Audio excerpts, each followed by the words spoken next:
Building Back Better Roadmap for Kolkata's Green Recovery. So before we formally commence the session, just few take brief of to all of you. The speakers here can mute and unmute themselves and handle their video by their own. They can also share the screen by their own. For the rest of the participants, you are on mute for seamless proceedings.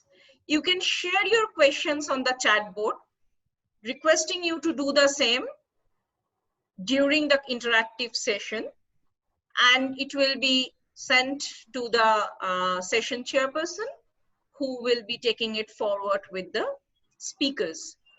So with this, I would request Mr. Devi Mukherjee, who's chairing the session, to please take forward the proceedings. Mr. Mukherjee is the President Designate of the Bengal Chamber of Commerce and Industry and Managing Director of Synergist Energy Private Limited, which is a UK-based company. I would request Mr. Mukherjee to take forward. Thank you. Thank you very much, Angona. Very good afternoon to all of you, ladies and gentlemen. A warm welcome on behalf of the Bengal Chamber, as well as the British Deputy High Commission, Kolkata, for this afternoon session. In Building Back Better and to talk about a green recovery of our city, Kolkata, the two guiding factors that, to my mind, need to be considered are the aspects of sustainability and resilience. A green recovery plan needs to look at a new urbanism designed through a process of sustainable regeneration and building a resilient city infrastructure. This afternoon, we have eminent speakers and specialists on urban regeneration, on urban planning, on climate action, all the factors that need to be considered in shaping or reshaping an urban landscape and making cities sustainable and resilient. May I request Mr. Nick Lowe, the British Deputy High Commissioner in Kolkata, to formally welcome all of you before we take up the proceedings and I carry on with the rest of the afternoon. Over to you, Mr. Nick Lowe, for your welcome address. Nick.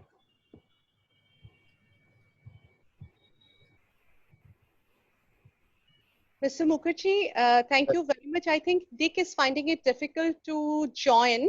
Let me just check with him again. All right. I thought he was there. I'm sorry. Yes, I thought so. He was there, but maybe he just lost the link. Could you please request the next speaker to speak? Thank you. Okay. Good afternoon, Mr. Mukherjee. Good afternoon. Good afternoon. Is that Mr. Ray? Yeah. Okay, wonderful, Mr. Ray. Nice to have you. And as the chair of the Energy and Environment Committee of the Chamber, may I request you to make your opening remarks, please? Good afternoon to all. It's always a pleasure collaborating with British Deputy High Commission in Kolkata, especially for such relevant forums. And as we all know, with this new normal, the forums have become virtual now. The objective remains the same: to connect people for business, governance, and advocacy. I understand there have been some chiefs of some British leading charities. They have written to Prime Minister to demand a green recovery from COVID crisis, urging him to use economic rescue packages to build low carbon infrastructure and spur the creation of long-term green jobs. In fact, all of us know this coronavirus has changed our cities to operate. People are not really driving everywhere. We are not meeting in a hall. We are flying very frequently. Electricity consumption has reduced significantly. In fact, I can share with you the city of Kolkata today. On YTD figure, it is having 30% less energy consumption than that of last year. Global carbon emission could fall as much as 2.5 billion tons in 2020. Now, naturally, the situation has come because all of us know that we will be in a track of unlocking and ramping up and gradual recovery from the crisis. Now the question is whether we will go back to the form and norm where we were just before the COVID, or we can harness some of the positive elements of this new way of living and can bring more sustainability in operation in daily life. That's really the question. Because every such occasion, every such incident, every such crisis, there are some lessons also to take. Our company being an electricity generator and distributor, naturally generation of electricity being an energy pollutant activity, we are specially conscious on it, and you will appreciate that we abide by the norms of environment much below the normative, much below what is allowable. Apart from that, we encourage plantation, and all our efforts for automation, bringing efficiency in distribution, loss reduction measures. If you think globally or in a macro level, these are leading to energy efficiency, energy optimization, and in turn, basically having a more cleaner society than where we are now. I have gotten information that some cities have started practicing pedestrianizing, keeping the social distancing norm. Of course, we need to follow it. E-mobility is something which we have to really push. We have been insisting on this e-mobility, e-cooking, which are not really that way predominant in the country like India, but which has got a huge potential. We are trying to push it. In fact, the transportation sector makes up nearly 30% of our global emission, all of us know. So walking, biking, avoiding public transport to the extent possible, and there is a possibility that we can bring down the urban CO2 emission by almost 11%. There have been studies on it. In fact, the organizations like International Energy Agency, International Renewable Energy Agency, World Health Organization, World Bank, all of these organizations are trying to bring out that where we can really have our practice and modalities so that we can go in for a much greener city as well as the greener world. The climate change, the adversity of climate change, all of us are facing today. In fact, the city of Kolkata witnessed Amphan, which has been one of its kind in last 100 years. Both intensity, duration, it has been devastating, and all of us suffered greatly. And we do not know whether such calamities will occur when it will recur again. So any form of moving towards sustainability, moving towards a cleaner world is always something which we should practice. And instead of, I appreciate the way world has stalled, the whole activity, economy is suffering, but at the same time, there must be something positive in it. And we have to harness that what are the good things in it, which we have started practicing and we can continue to practice so that our ultimate objective of making a sustainable and cleaner world can be achieved. Bengal Chamber of Commerce and Industry has always been a very conscious and forward-thinking organization, and along with British Deputy High Commission's office, this program has been organized. I am really thankful and appreciate the effort and eagerly waiting to listen to all the dignitaries who will be sharing their views. Thank you all again. Thank you very much, Mr. Ray, for setting the right perspective. And I really appreciate the point that you made about making a choice. The change that we anticipate would be transformational in nature. And the choice that we make would determine what the change would be like. We are very happy to have, I take it, Mr. Prabhat Kumar Mishra, the Principal Secretary, Department of Transport, Government of West Bengal, is with us. I take it Mr. Mishra is online. I welcome Mr. Mishra to deliver his special address this afternoon. Over to you, Mr. Mishra. Thank you very much. Am I audible? Yes, you are, sir. Okay, thank you very much. Good afternoon, everybody. And I'm really grateful that you have invited me to this session. In fact, nothing could have been. Mr. Mishra, your voice is coming bit, volume is bit low. If you could speak up a little bit, please. I will try to speak up a little. Yes, please. So that I think the microphone might be slightly weaker.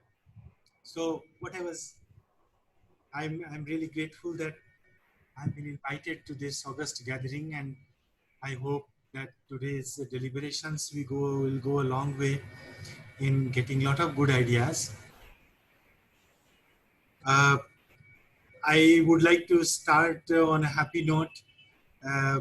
You all must be aware that Global EV Outlook 2020, in their latest edition, they have featured 4 global case studies on e-mobility, and one of them is the transit bus electrification in Kolkata. So we are very happy about it, that this has been recognized globally, and certainly there are some challenges and there is a long way to go, but at least we are on the right path. So I will be mostly limiting myself to e-mobility domain and begin with some facts. And I have borrowed heavily from the Global Outlook 2020.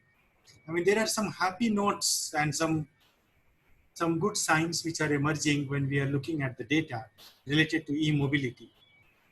For example, electric cars registered a 40% year-to-year growth in increase in sales in 2019 compared to 2018.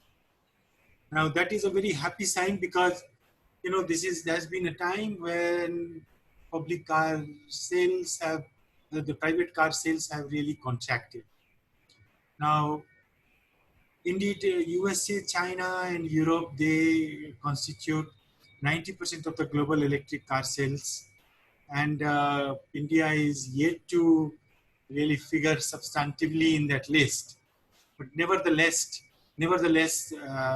this gives us a good indication that at least the world is moving towards electric cars and e-mobility in a big way. The other happy thing is that the battery cost has really reduced by more than 85% since 2010, when first electric cars were introduced. Now, battery, as you are aware, battery has been the bottleneck and really a point of concern as to related to the rolling out of electric vehicles. But then this is really a good sign, and I am told that researches are in progress and which will really bring the cost further down. in fact, battery energy density has increased substantively, 20% to 100% since 2012. Now, if battery charging speed goes up, if my battery energy density goes up, I mean, that will really be going a long way in creating the right ecosystem for adoption of electric vehicles. The next issue is the charging infrastructure, and most charging infrastructure is still the slow charging infrastructure at home and at work-based places because of convenience, because of cost effectiveness and other support policies. But then there are places where, like in China, like in India, where the uh, density is very high, one may not get adequate space for putting up the private charging infrastructure. So publicly accessible chargers would become a necessity, and this has increased actually by 60% in 2019, which is again a very good sign. China has been propelling it quite a bit, and it has been able to roll out quite a large number of fast public accessible chargers. So these are the, these are some of the roadmaps, and these are some of the contours which we are seeing happening. And I would say that India is still, a little behind in the game. But then those who have gone ahead, we can learn a lot from that, and then we can also set our strategy. There has indeed been rapid expansion of electric micro-mobility in terms of e-scooters, e-bikes, and e-mopeds, and they are now available over 600 cities in the world. And now comes the buses, around 500,000 of them, mostly in China. Now, the concern here has been that after this COVID, and social distancing concerns, it is expected that people would perhaps be preferring a little bit more private transport and not so much, the public transport. That we have to see how it really is going to play out. So having touched upon these basic facts which are happening globally, coming back to our own city and our own government, our the prime drivers for introducing e-mobility in India, in Kolkata, for us has been the concern for environmental and sustainability issues. As you are aware, the PM 2.5 and PM 10 levels in Kolkata still becomes quite high in winters, and we are not necessarily the culprits. Actually, we are a recipient of the entire, because transboundary, there is a whole lot of PM 2.5 particulate material which comes and flows down the Gangetic plain, and because of the thermal inversion in the winters, the situation becomes quite alarming.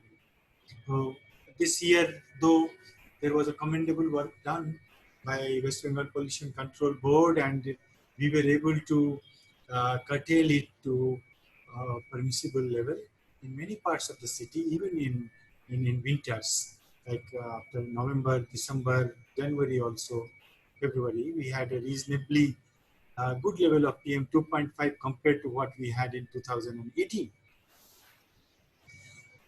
But the fact remains that there is this issue of air pollution, and one of the major sources, as like around 30 to 40% coming from the vehicles and vehicular emissions. So definitely this is an area which requires policy attention, and therefore we have started taking steps. And as you are aware, a beginning has been made by rolling out 80 electric buses and 60 CNG operated buses in the city.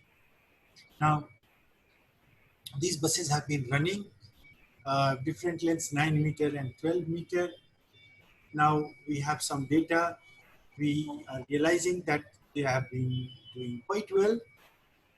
The concern has been that we didn't get as many, the kilometers we had expected. For example, 9-meter buses would be running for at least 150 kilometers, but then they are ranging between 100 to 120 kilometers after the battery is fully charged. So this is one thing that we have noticed. And then this was the beginning. So, and there are fewer buses, that is the 80 is not such a big number for the city. So the charging infrastructure was, conveniently put up in the depots. So we could do that. But once we scale up, we will have to look for more space for charging infrastructure. We have also now gone ahead under the FAME 2 and scheme of Government of India, and we have gone for the OPEX model, in which the per kilometer operational cost is the bidding parameter. And we have already selected an agency, and we hope to roll out a large number of e-buses in Kolkata, Siliguri, Haldia, and Durgapur. So this is where we are trying to go to. If you look at our private buses, in fact, the ecosystem, if we see with both supply side and the demand side. So the demand side is still shaky because the the life cycle cost of the e-vehicles, it is still coming to a level which is really not acceptable to the consumers. That is my understanding. And indeed, the cost is going down and the technology is improving. But then the tipping point, we are still, trying to reach there. And world over, there has been this subsidy thing going on. But for the first time, if you see, 2019 has been a year where the subsidy for buying of electric vehicles have gone down. And yet, consumers have picked it up in a large way. So, we are perhaps reaching that point where technology will really help us bring down the costs to a level when even without government subsidy, there will be a good offtake of vehicles. There are a large number of vehicles in Kolkata which are growing old. And perhaps if we look at the contour, if we are trying to set up the strategy and the trajectory, then those vehicles we can primarily focus. Like, let us look at the private buses. There are almost 413 buses which are 14 to 15 years old. There are 610 buses which are 13 to 14 years old. 366 buses which are between 12 to 13 years old, and so on. The list goes on. Now, as you know, we have not been allowing any bus which is more than 15 years old in Kolkata and metropolitan area. So, just from the environmental concern and pollution concerns, they have not been. So the idea is that, can we create an ecosystem in which when these private operators, introduce and substitute a bus for the old bus, then they are inclined to pick up an electric operated bus. Now, given the cost of electric bus as on today, and given the fares that we have in Kolkata, I think we are not yet at that point. And therefore, the first mover risk has to be taken by government, and that is what we have been trying to do. And the state transport corporations, they have to take the lead in this transition of electric buses. So we have been we have been having intense conversation with different service providers, and to be honest, this is an area where technology is changing quite fast, and even the charging infrastructure technology has been changing. And government on its own perhaps will not be able to keep track of this fast changing technology. And so some risk has to be shared, and perhaps this risk can be best handled by private entities. So we have a plan to go for some kind of public-private partnerships in creation of charging infrastructure, which can be owned and operated by private entities, so that it can take care of the changing technology and so on, while we would try to address the other risks of space, etc., where this infrastructure can be set up. Rajarhat, we are trying to do quite a bit, and HITCO has already gone into collaborations with EECL for setting up some charging infrastructure. Similarly, there are other places where charging infrastructure is being put up through public-private partnerships. And this is how it's a kind of a chicken and egg thing, where unless you have right charging infrastructure, people won't buy it, and unless people buy it, perhaps we won't have charging infrastructure. So the whole thing has to coexist and develop. The other effort which has been made from State Transport Corporation is about the solar operated charging infrastructure, because there is this concern that you are switching to e-vehicle, but if you are charging it with the thermally generated electricity, then effectively you are shifting the pollution burden from the city to the area where the thermal power plants are located. So it doesn't really solve the problem. So,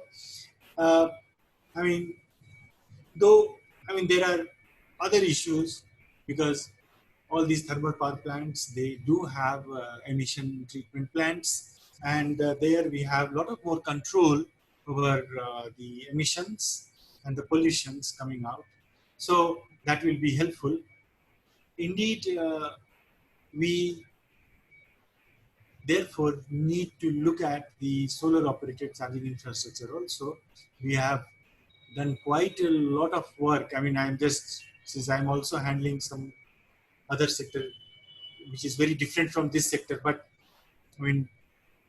I'm remembering my solar operated micro irrigation systems. We have a lot of tube wells now in West Bengal where solar systems are working, and we have a good amount of insolation, in fact, and we are doing quite well in solar operated tube wells. There is no reason why we would not be able to have these solar operated charging infrastructure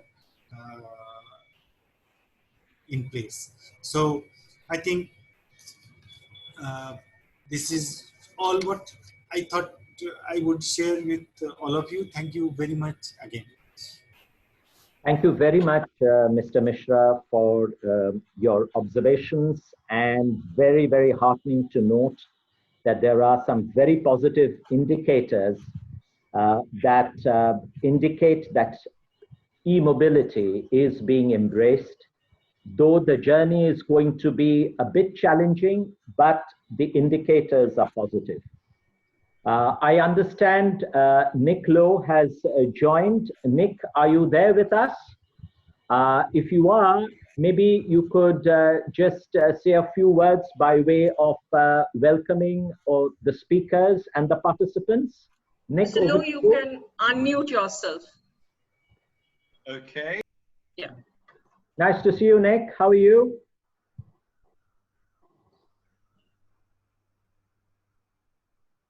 Mr. Lowe, you'll have to. Okay, can you hear me? Yeah, we can. Yeah. Hi. That's brilliant. So sorry. Always a terrible way to start a speech, saying sorry, but the building back better and Nick Lowe's house is not yet finished, and I've had some connectivity difficulties, but great to be with you. How long do you want me to talk for? Just a couple of minutes, if that's all right. Okay, well, look, I have an absolute passion for bringing local people together. British foreign policy in respect to the great global issues of our time is very much Big Tent. And the Prime Minister, Boris Johnson, is going to be speaking on this in Parliament later today. We believe that the great global issues of our time require global solutions. We want all countries inside the tent, no one more so than India, which is a force for good in the world, and we stand shoulder to shoulder with India in these things.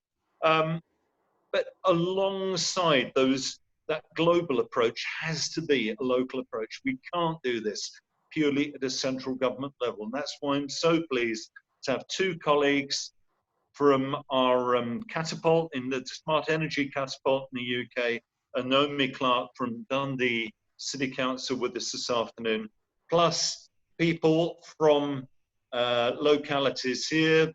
Deb, you've been a tremendous and staunch supporter, you and the Bengal Chamber, in the 7 months I've been here. We look forward to working very closely with you in the 18 months until we host the Conference of Parties 26 in Glasgow in November next year.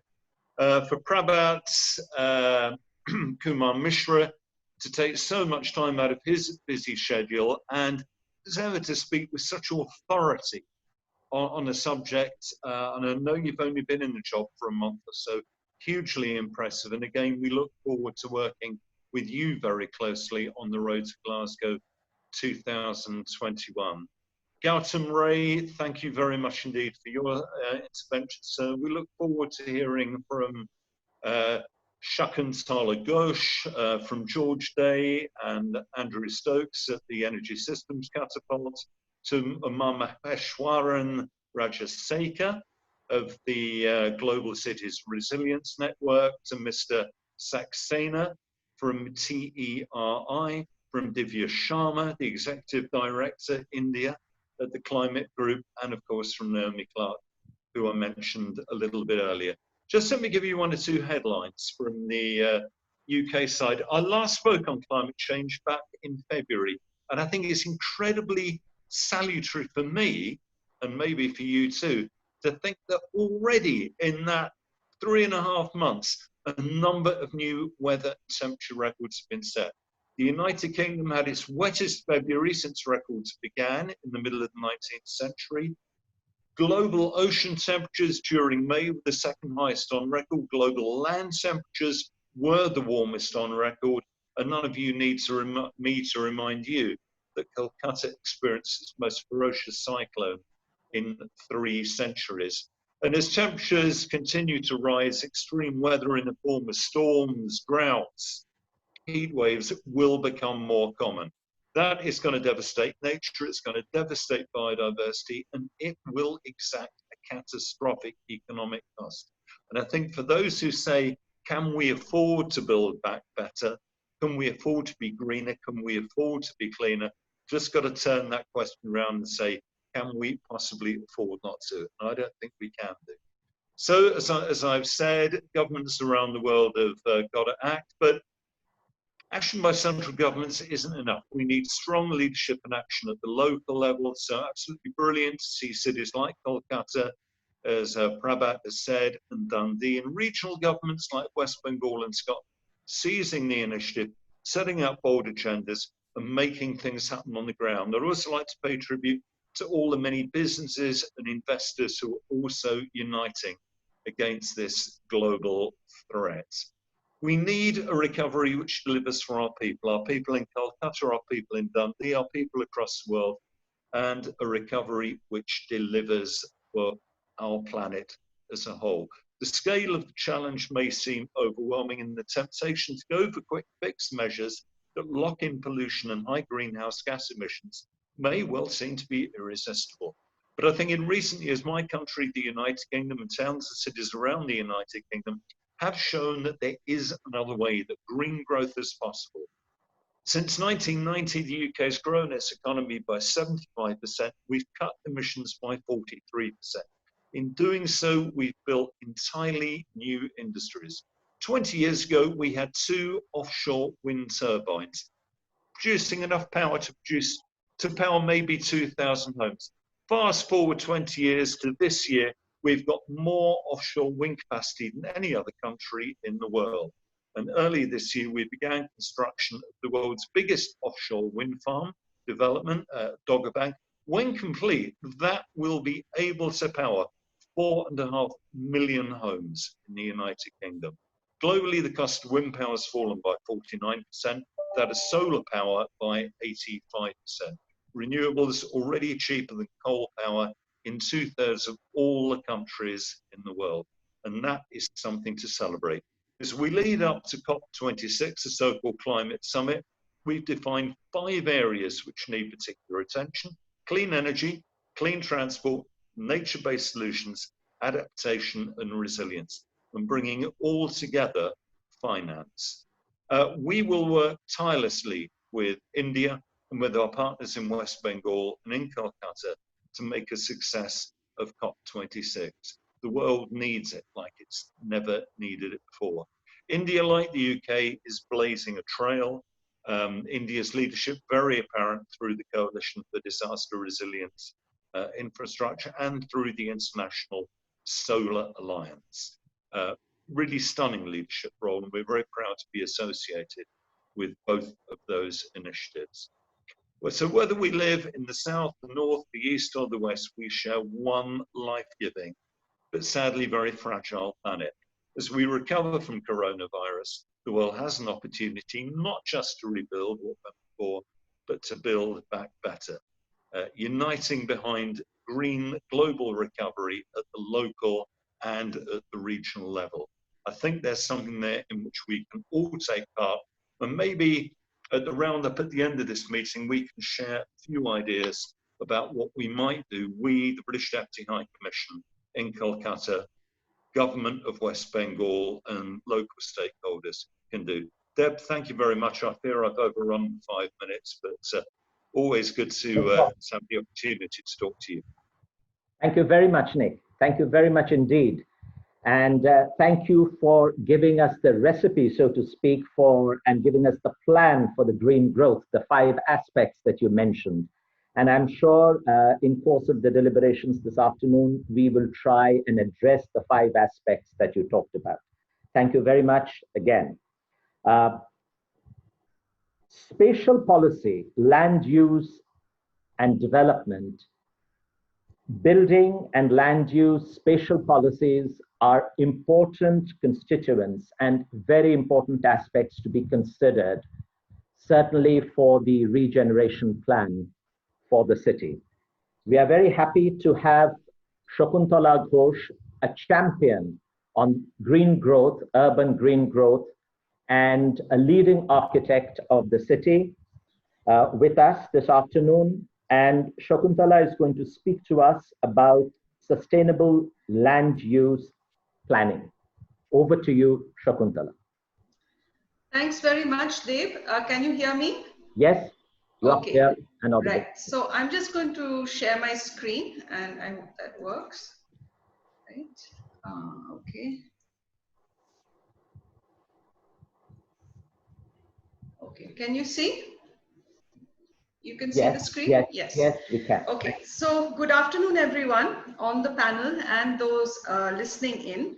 I must congratulate the Bengal Chamber of Commerce and the British Deputy High Commission for organizing this online panel discussion on this very urgent and vital topic. So the last few weeks, as the writer Amit Chaudhary has said, we have really seen a convergence of catastrophes.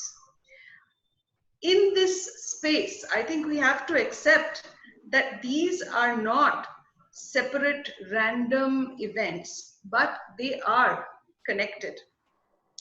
So yesterday, just let's see.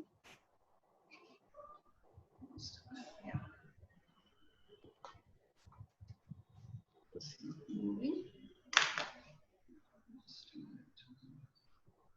I think my screen froze.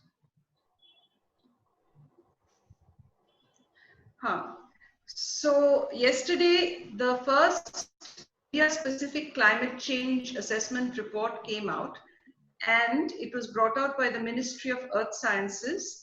And one thing we can see very clearly is that we knew all this time that 2 degrees was the maximum temperature rise that we could accept, and beyond that there would be irreversible damage. Well, this report, which has come out yesterday, shows that in India, if we go as usual, we're looking at a 4.4 degrees centigrade temperature rise, and along with it, tropical cyclones, a rise in the sea level of about 300 millimeter.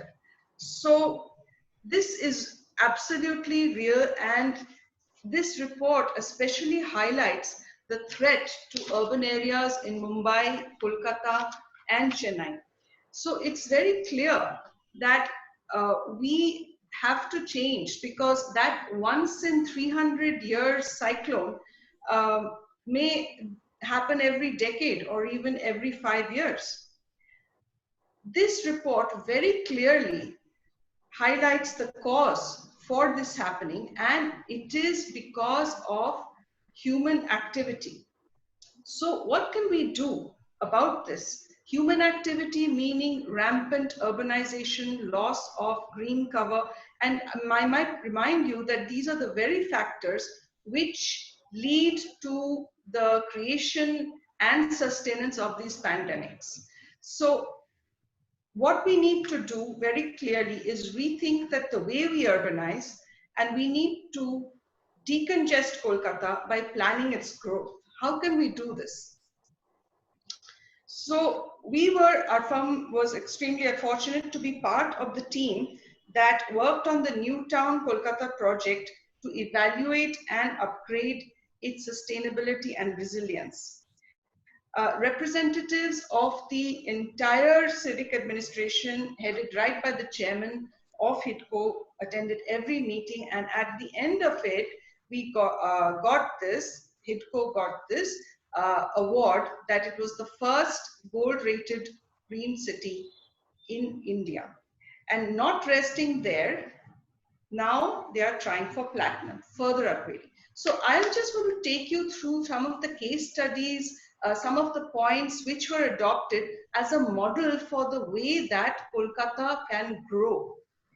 So this is New Town, this is Kolkata, this is the East Kolkata wetlands, Salt Lake City, and this is New Town, about 3,000 hectares. Over here you have the Dum Airport. So this is just a quick snapshot of that, 192 hectares central business district, a large open area, and all of that. What is important is all these things we've been talking about, green, walkability, cycling, this, that. The thing is that unless you put it down into concrete, measurable actions and goals, ultimately nothing gets done. So this is the IGBC checklist for a green city.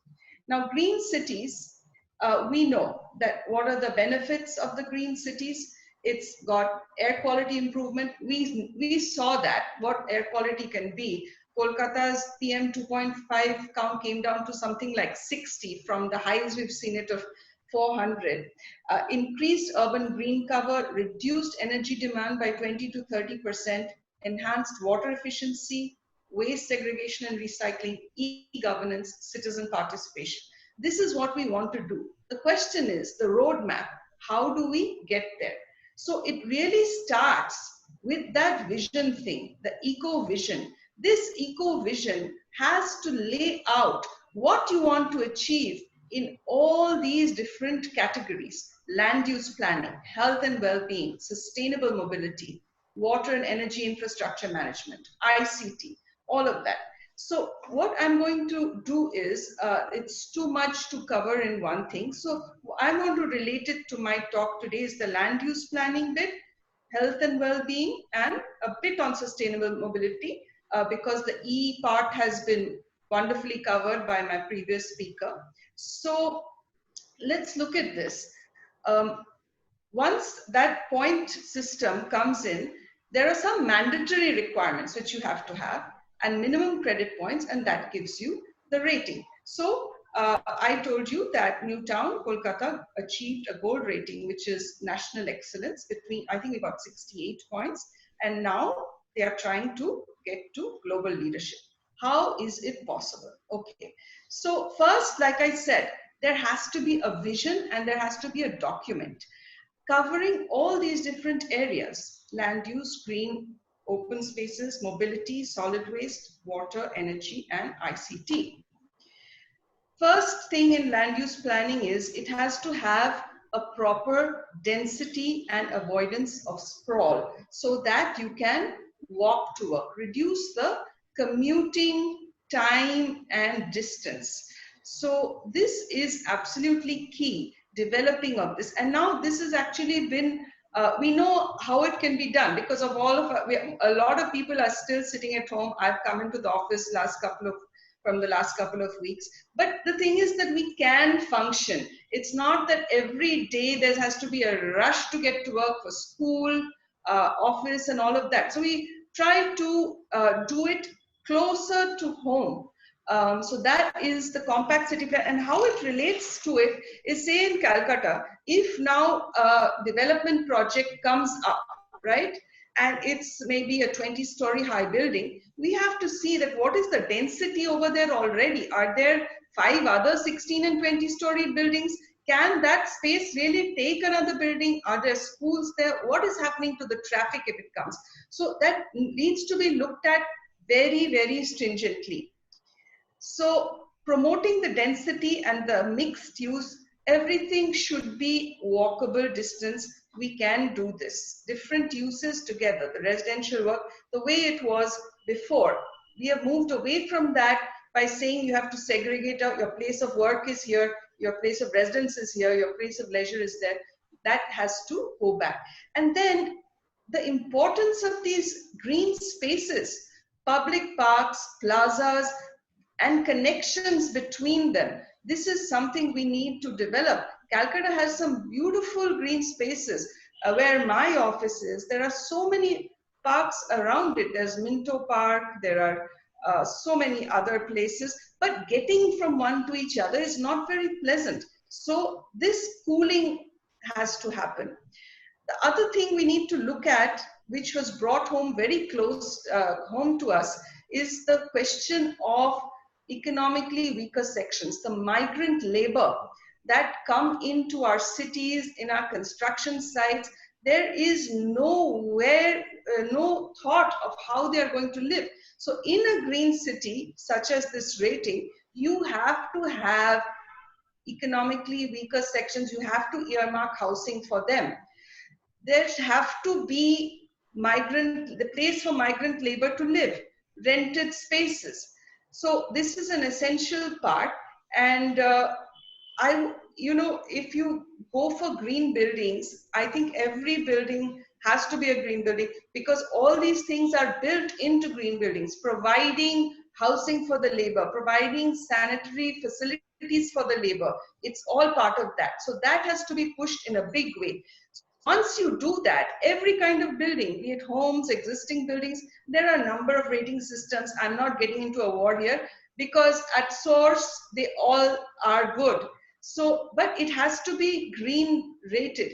And when you go for a green rated building, you are also controlling the construction dust, because you have to have the barriers in place.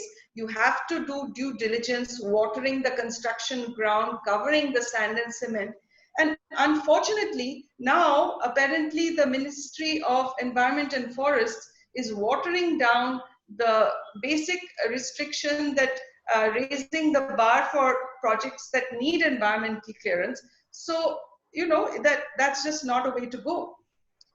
Urban heat island mitigation, we know how hot our cities get. The more we air condition it, the worse it gets. So we need the trees, they have to be shaded. So when we rebuild Calcutta, we need something like this. We need to map every road. What is the road type? This was, of course, from Newtown, but they have done it very beautifully. The road type, the road length, what is the finish of the road? It should not be a blacktop, but that was already done there. What is the median? Is the median planted with trees? What is the species?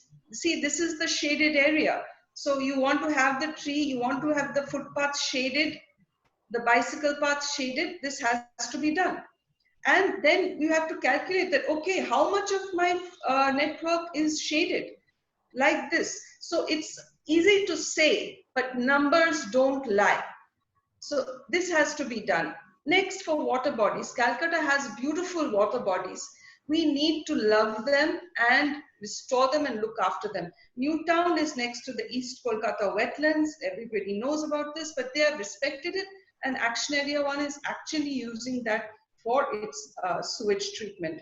It's got a beautiful eco park, which we all know, and 15% of Newtown is green and open spaces. But it's not just the big ones. It's also little green spaces. This is the plan dotted all over. The pockets are there. You have to have a human being. We need access to that green. And Calcutta has these little pockets of green, but they're not maintained. So if you want to do it mathematically, what I would say is every person who lives, they should access some green within 400 meters. The plan needs to be offset like this. Next, for our health and well-being, we need more monitoring stations. Noise, oh, the first few days of this lockdown, I thought I was in heaven. There was no noise. So let's not get back to that noisy place.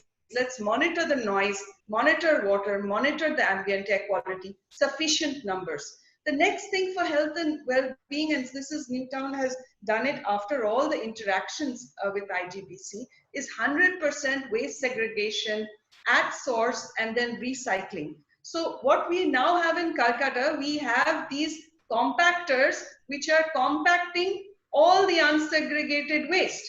So this needs intervention. It needs intervention so fast, and countries, they have handled it so beautifully. We have an indigenous recycling industry already, the people who are picking it out, selling it and all of that. So let's tie it up with them. Let's not let them not lose their livelihoods. And we need to do this because in a pandemic, the waste, the biomedical waste, the other waste, it has to be handled properly. Then sustainable mobility, we've heard a lot about the e-system, and that's great, but we need to look at the entire modal split that and the last mile connectivities to make this effective. So in Newtown, what it was is the entire map, you have to, it was offset. How close are you to a public transport system? I mean, how can you access it? Then the next thing which we are really failing in Calcutta is barrier-free accessibility. Now, Newtown has passed the policy that all pedestrian pathways, public buildings, road crossings, public toilets is going to be barrier-free. And for a green city, this is a mandatory requirement. We have so many old people in Calcutta, they can't move around on their own. Something has to be done. Things like this. This is beautiful. We need more of that. So the next two things I'm going to say is that it's so obvious, pedestrian and bicycle networks, but we do not put emphasis on this, and that is really sad. To make, I would like to walk, but I don't like to walk because the walking is so unpleasant. So it has to be shade. Again, this kind of a graph for all the road types. What are the kind of trees which are planted? So we saw during this Amphan that we've lost our green cover, and we have lost it mainly because the trees were not, they were planted, but then the footpaths paved them up and the roots didn't have place to grow. And then if somebody wants to make an advertising thing around the base, they're doing that. It's a no man's land. So we need to, I think that a department needs to be set up just to look after the pedestrian and bicycle pathways. It does not have to be an expensive exercise. There are tactical urbanism techniques which can do this. So this is the kind of thing. You have to plan for the pedestrians, not chop them away, chop away the footpath and make room for cars. Not just that, it has to be well lit. What is the light level on that footpath? It has to be safe. Otherwise, I'm not going to walk there. My daughter's not going to walk there. It has to be safe. So even hawkers, you don't have to get rid of them. You can plan around them. So if this is a cityscape, you have your tree, you have your footpath, you have a place for the hawkers, you have a place for the cycles, you have a place for advertising. It's all possible. The thing is that there are planners and professionals who can help this. It's cannot be just a political thing. So the bicycle lane network needs to be planned like the pedestrian network. So this is in Newtown again. This is where all the bicycle parking stations are located. So you can pick it up, you can drop it. So connections, that's the main thing. We definitely don't want to go to this situation. We are going back a little bit, but I think we don't want to go there. So the way forward is there. It just needs to be implemented. And these are, I would say, the way to go. First, the EcoVision report, setting out measurable goals and objectives, decongest Calcutta, right? Any development proposal has to be evaluated. All new and existing buildings to be green.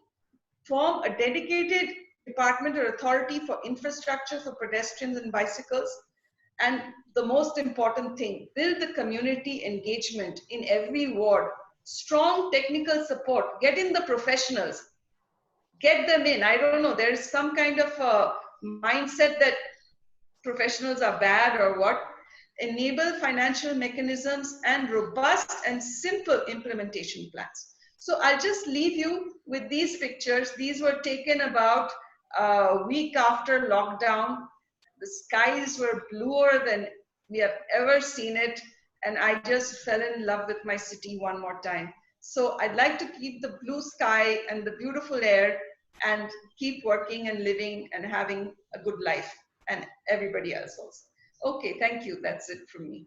So I'll stop. Thank you. Thank you very much. Thank you very much indeed, Shakuntala. That was indeed a very focused presentation. And what I really liked was that you talked about an actionable and measurable plan. So it is something that is doable. And contextually, when you spoke about Newtown, that was indeed very heartening to note that we have got a gold status for Newtown. The real challenge will come, as you mentioned in one of your last slides, to do all this, regenerate Calcutta, the old city. Now that is where the real challenge is going to come. But what you had suggested in very broad terms, I think if those are excellent ideas, let's hope our policy makers, and let's hope that we do have an action-oriented plan in place. Specifically, you mentioned about community engagement, and I think that is very, very important. Community engagement with political commitment, with sound, purpose-driven policy is what you need to regenerate a city like Calcutta. Thank you very much, Shakuntala, for that excellent presentation. Having spoken about Newtown, now we would like to hear from Naomi Clark, who is the Sustainability and Climate Change Officer, Dundee City Council in the United Kingdom. And Naomi is going to speak to us and tell us, give us an overview of the case study of Dundee City Council's Climate Action Plan. And this is the important thing, because we share experiences and knowledge and best practices. So let us see what we learn from you, Naomi, and see how that can be adapted in the regeneration plan for the city of Kolkata. Over to you, Naomi. Thank you very much. Hopefully you can hear me okay. Yes. Yes. Thank you so much for inviting me to speak. I really hope our experience will be useful to you. I'm really enjoying listening to the speakers so far. I'm finding it really helpful. Dundee is a very small city compared to Kolkata. It's a south-facing city on the Tay estuary with about 148,000 people. In March 2018, our city council signed the Global Covenant of Mayors for Climate and Energy. And this committed us to developing a climate action plan to reduce our emissions by 40% by 2030, whilst also building our resilience to climate change. The key drivers for the plan originally were things like the Paris Agreement, tackling fuel poverty, which is a real problem in Dundee, and decarbonising energy. And latterly, in the process, it was the Climate Emergency Declaration. So, as you're aware, the dialogue around climate change altered dramatically last year. The Scottish Government declared a climate emergency and committed us to a legally binding target of net zero greenhouse gas emissions by 2045 or sooner. And in June that year, Dundee City Councillors also declared a climate emergency, and so we realigned our targets with the Scottish Government's net zero target, so going beyond that 40% by 2030. The first step in our process was to undertake a baseline emissions inventory, and 2005 was our starting year for that, because that's the first year we had reliable data. The main source of greenhouse gas emissions in Dundee and across Scotland, actually, in fact Britain, comes from 70% emissions from heating and lighting. So focusing on low carbon energy is one of our biggest priorities. As a council, our contribution to the city emissions are only 4%, which is why a citywide approach is so essential to ensure the sort of commitment and cooperation across the city. But looking at this graph, we know that that path to net zero is not going to be linear. Although we've got some great actions, they're not ambitious enough to help us meet these the net zero targets. So this really does require sort of cross-sector citywide collaboration. So we initially held a workshop in August 2018. We had individuals from across 20 different organisations, including things like the Chamber of Commerce and the university, academics from the university, amongst others, a bit like what you're doing today. And at that workshop, we envisaged what Dundee would look like, what it should look like, ideally, in 2030. And then we worked backwards to come up with short, medium, and long-term actions to help us meet that goal. And originally, about 120 actions were proposed.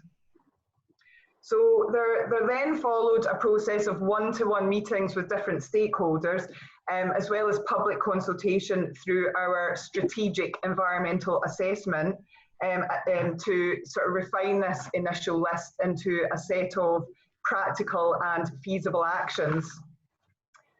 64 actions were finally agreed under 4 strategic themes of energy, waste, transport and resilience. Obviously, these are the kind of initial actions on our pathway to net zero. Those actions themselves are not going to take us to net zero, but they're the first step for us. So as I mentioned, energy is where we can make the biggest steps in our carbon reduction. So that's a high priority for us. And some of the actions that were proposed were city scale behaviour change. There's a lot of behaviour that could help us reduce the energy demand in the city. Things like whole life costing of new developments to make sure that energy efficiency is built into new developments. We have energy efficiency improvements of council properties, domestic and non-domestic. We have a brilliant array of south-facing roofs that are just perfect for solar. So our plan is to try and get as much solar PV on there as possible. We have a lot of water bodies around us, which could be used for renewables, such as heat pumps and connected to district heating. And sort of new infrastructure, we have to make sure that any new infrastructure is capable of renewables-based district heating and can also be integrated into low carbon transport. Talking about transport, active travel is the priority of the National Transport Strategy. a lot of investment going into cycling infrastructure is another huge priority. We are hoping to, a bit similar to what was said before, we've got amazing green spaces, but actually getting between them is really difficult as well. So we need to improve our cycling and walking, improve our green infrastructure to make it much easier for people to get about. And that's, again, where coronavirus has given us a really good opportunity in that respect, taking the cars off the road. We're going to trial shutting a few streets beyond lockdown and try to encourage people to cycle and walk more. So there is actually an opportunity at the moment. So we are also going to invest in the electric bike hire, lowering car speed limits, more pedestrianisation, and there's a new active travel hub being built by our Waterfront V&A Museum, and that's going to help provide a focus for walking and cycling in the city. Dundee is one of 4 Scottish cities that's going to introduce a low emission zone by 2021.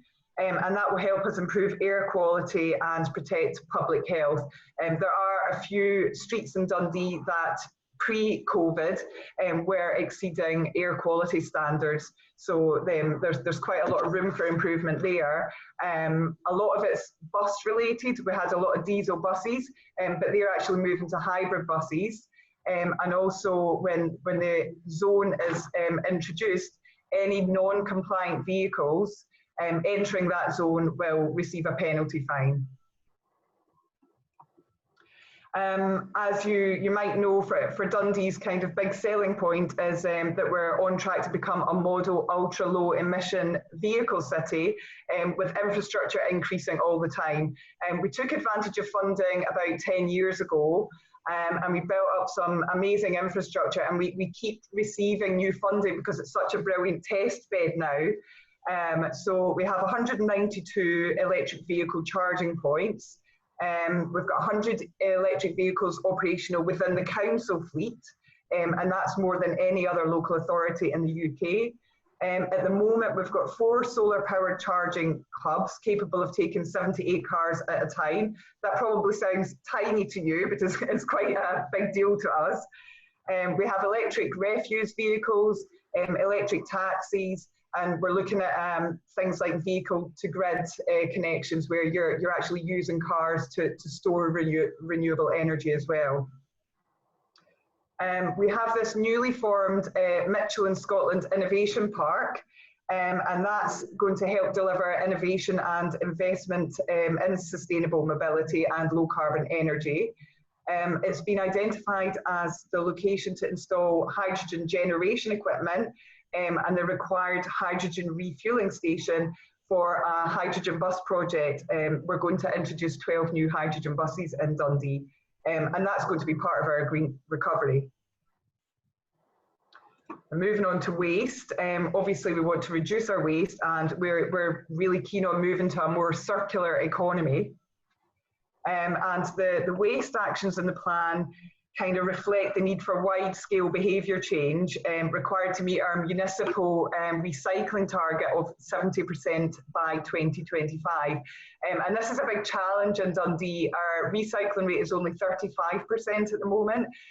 It's very difficult to increase recycling participation in lots of multi-storey developments that we've got here. So other kind of initiatives we're looking at are promoting circular Tayside, improving circular economy in Dundee to help businesses obtain as much value from products and services in order to prevent waste. That's kind of going to become really important now. There's been a lot of stockpiling of food here, there's a lot of food waste, a huge use of disposables throughout lockdown. So this is a big area to focus on post-lockdown. Some examples of circular economy projects currently in Dundee are oil platform decommissioning, sort of using parts from decommissioned oil to then be used in the construction industry. We have a reuse hub implementing whole life costing, food recycling projects, and we have a new deposit return scheme that's going to be introduced for all drinks bottles. Moving on to, but lots of other things like kind of upcycling opportunities for waste. There's more initiatives to reduce single-use plastics, which are a real issue here as well, and trying to educate businesses as well. Moving on to resilience, we're looking at how our natural and built environments, as well as our communities, can adapt to climate change. And in the workshop, this was the area that had the most actions. It was the most diverse, and obviously there's a lot of overlap with mitigation, but a lot of it is obviously the adaptation. The climate in Dundee is going to be much warmer and wetter winters. Not very good for our skiing industry. And in the summer, we're looking at a lot more hotter, drier summers. There's going to be more frequent and intense coastal and surface flooding, more storm events, which can really affect access to the city from the bridges. And we're going to have a greater heat island effect in the city centre, which is already felt during heat waves. We carried out a climate risk and vulnerability assessment across 10 different sectors that were identified by the Covenant. And as you can see, we have some examples of some of the impacts identified, but there were many more. And the main issues were impact on infrastructure and services from flooding and extreme events, as well as the economic impacts on business and tourism due to disruption and supply chain issues. And over time, we're going to have water scarcity, heat island effect, and impacts on public health as well. So this is a really key area. Looking at some of the actions within resilience, like you, green infrastructure is going to play a major part in that. We also need to link up our green spaces, but we can take advantage of that. These green corridors, they can include our heat network, flood attenuation, improve our biodiversity, and help our active travel as well. So there are multiple benefits. So there's going to be a lot of tree planting and improvements in our green spaces. We have surface water management plans, lots of increasing local food growing opportunities.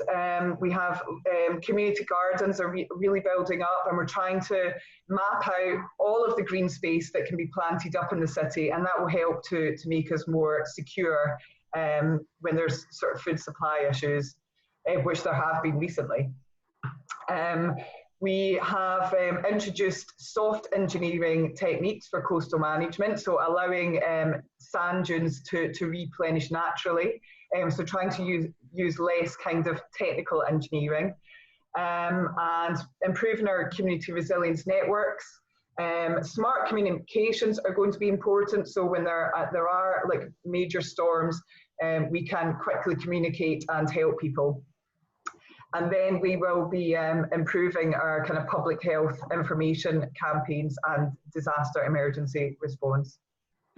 So that's a quick whistle-stop tour of our plan. Our next steps are to implement carbon budgeting. We need to be able to assess the carbon savings of individual projects so that we know how far we are to meeting our goals. And these are our first set of actions, but there'll be many more introduced along the way. And we need to be able to model how that is impacting on the net zero target. So we're looking at software to help us with that. We had lots of awareness raising events planned. Unfortunately, lockdown has changed that, but we're looking at new ways to do that, online and street activities. Climate leadership group will be formed. Collaboration is absolutely essential, as you know, so that we can still take that forward even in these circumstances. And we also need ways to fund it, and the Scottish Government has put aside a lot more funding for this area. So that's kind of where we are. I think that we've got the commitment and the collaboration there, and we've got our first set of actions, and I feel quite confident that we're going in the right direction. And it sounds like you are in a very similar position to us, and yeah, I wish you all the best of luck. Thank you very much, Naomi. Thank you very much, Naomi, for sharing the Dundee experience. And I like the point you make about collaboration. There's a lot we can learn from each other. And I'm sure there could be a lot we could learn from you and vice versa. As it happens with all these loaded sessions where you have such excellent speakers, we are, of course, running late, but we shall see how best we can manage our time. We now come to our next set of speakers, Mr. George Day and Mr. Andrew Stokes, who are going to talk about innovative solutions for the urban green recovery. And in this sort of a transformational change, regenerative change, innovation plays a key role.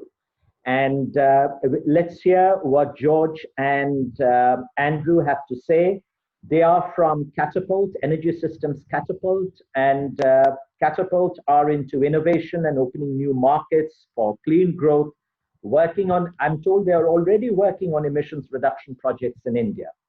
Over to you, George and Andrew. I would request you to keep your presentation, your talk to about, contain it well within 10 minutes, if that's possible. Thank you.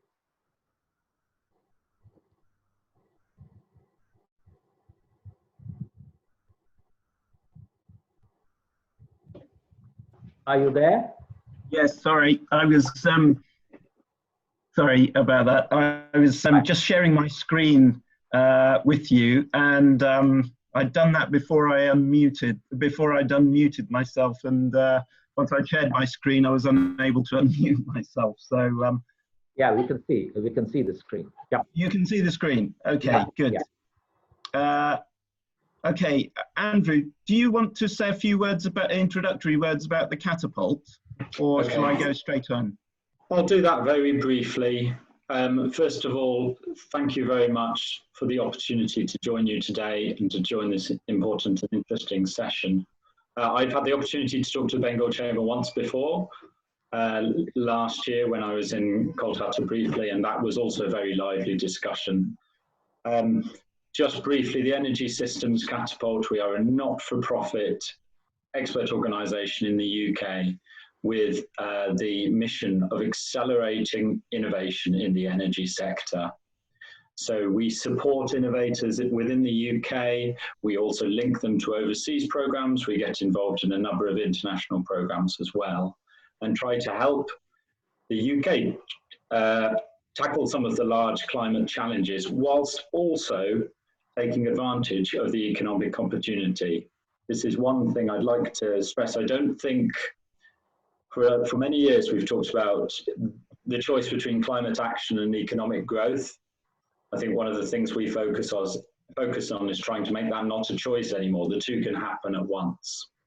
If we have time at the end, I will explain a little bit more about our work in India, but I'd like to pass over to George for his presentation first, please. Great, thanks, Andrew, and thanks very much for the opportunity to speak to you. It's very exciting for me as someone who last visited Kolkata in I think it's 30 years ago now. So very exciting to re-engage with you and to see those lovely pictures of Kolkata earlier in Shakuntala's presentation. So I'm going to offer a talk really about three themes drawing from our work as Andrew described it, our work helping the UK to think about how we transition our energy system. So I think for a clean, green future, particularly the target of net zero carbon emissions.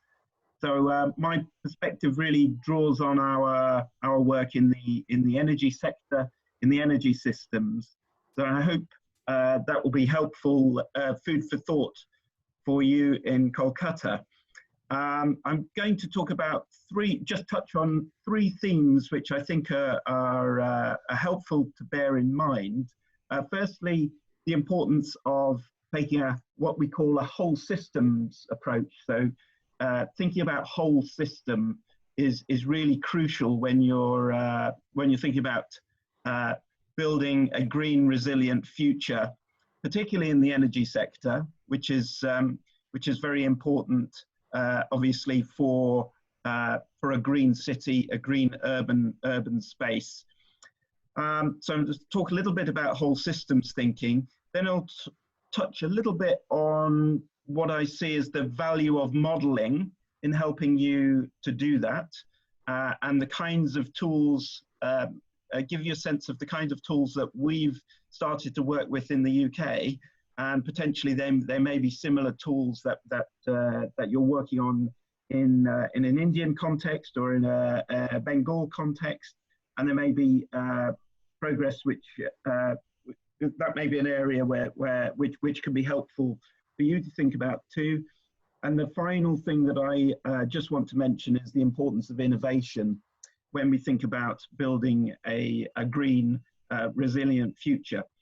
So just starting off with whole system thinking, I think we've heard a lot of this already from the presentations we've heard, and particularly Shakuntala's presentation talking about the various systems in the urban area that you need to think about. From an energy system point of view, whole system thinking really is taking the whole system, everything in generation assets, the infrastructure that the pipes and wires that take energy to buildings, through to the end consumer, the people who live in buildings, offices, homes, and use that energy. Also thinking about the different kinds of ways in which we use energy, whether that's the electricity system, the way we get heat or cooling often in buildings, and obviously the transport system. We've heard a lot about greening transport and various initiatives in that space. And the other aspect of whole system thinking is to think not only about the kind of physical system, the infrastructure that you need to put in place, but how does that join up together? How do you put in place the policy frameworks that get the right investments made? Increasingly now, as we move to a digital future, how can we harness digital systems, the Internet of Things, to join up infrastructure more effectively to make it work greener and smarter? And also, how can we use markets to help drive the right kind of behaviors and reward the right kind of investments in whether that's greener buildings, greener infrastructure, smarter ways of using energy, dealing with waste, whatever that may be. Okay, so whole system thinking and developing ways, concrete ways of taking a whole systems approach is really crucial, I think, to building a green, resilient future, to building the kind of infrastructure that meets people's needs, connecting up the different parts. So when you think about buildings and architecture, how does that link to the infrastructure that serves that, whether that's energy or transport and so on? The whole systems. The next theme I want to touch upon is how investing in developing modeling tools that help you understand those complex systems, whether that's transport, energy, buildings, all of those things can be thought of as interconnected systems. And what we found in the UK context and in the Catapult in particular, that developing a range of modeling tools that help you really to build the evidence, to be able to analyze the choices at a variety of scales can be really powerful when you start to think about how can we build cleaner, greener systems that are going to meet the needs of the future. And I think that works at a variety of scales. So in the UK, we've developed a national energy system modeling tool, which we work with across the whole country. It helps to inform government. It helps to inform our national level analysis of the choices for the UK in terms of moving to a greener energy system, one that's going to take us to net zero carbon emissions by 2050. So it helps us to understand, the role of these new renewable technologies, but also what kinds of complementary investments we need to make in our building stock, in our transport systems, in energy storage, in the energy networks. All of those big kind of choices. It helps us to understand those more systematically and more effectively. But I think, as we've also heard in a number of the presentations this morning, there's an importance of the local dimension here. So we've also developed modeling tools which help you look at local energy systems and understand the particularities, the particular needs of settlements, cities, and even parts of cities, because they vary in the kinds of buildings that there are. They vary in the kinds of needs, whether there's the local industrial demands, office demands, and so on. So you really need tools that enable you to understand those at a local level, and those local modeling tools can be very helpful. Likewise, all the way going down to looking at energy use within buildings when you're thinking about heating and cooling systems, modeling tools to help you understand buildings more effectively. And we've developed a concept of local area energy planning, which brings together some of the kind of technical modeling aspects of this, but also engaging local stakeholders, local communities to reach consensus about the future and what are the kinds of new investments that need to be made to build a greener, more resilient energy system that will meet the future needs. And just finally, before I finish, I just wanted to touch on the importance of innovation, as and that, I think, is something that's coming out increasingly in international experience, is the importance of new ways of doing things, new business models, new technologies, new innovations is really key when we think about how do we build smarter, greener, more efficient systems, infrastructure, buildings, and so on. We need a whole range of new technologies to come into the marketplace. And it's really important, I think, in building that green future to think about how do we support innovation, how do we enable innovators, and they may be small enterprises, to commercialize new products, new ideas, and get into the market. At the Catapult, we've started to do that, working with innovators in the UK energy space. Many of them are often harnessing kind of digital technologies, which help to help us to put in place smarter, more efficient systems going forwards. But very often they need quite a lot of help to get access to funding, to deal with the regulatory barriers that stand in their way in getting into the market, and helping them to improve their business models and to commercialize and scale up. So services that help innovators and small and medium enterprises can be very important in enabling a green future as well. Okay, and I think I will leave it there. Andrew, is there anything that you want to wrap up with in terms of our work in India? Thank you, George. Yeah, just because it ties very nicely with what you were saying about the need for innovation and to support innovation as well. So one of the projects we have going at the moment is based in Bangalore, and it is looking at the challenges of clean air quality and the electric vehicle transition. And what we're doing there, we're trying to do this in a way that is stimulating economic growth as well. So the program is looking at the challenges and identifying innovators in the UK and in India who have really interesting solutions and seeing how we can support them to scale up. And if matching them together helps them to do things better. So I think this echoes the points George was making about ways to support the innovation, bring it along, and also shows how a green recovery and green climate steps can also be good for the economy as well. But I'll wrap up there as well because I know we have the constraints of time. Thank you very much. Thank you very much indeed. Thank you, Andrew, and thank you, George, for a very focused presentation. The idea about the whole systems approach and evidence-based approach using your modeling tools.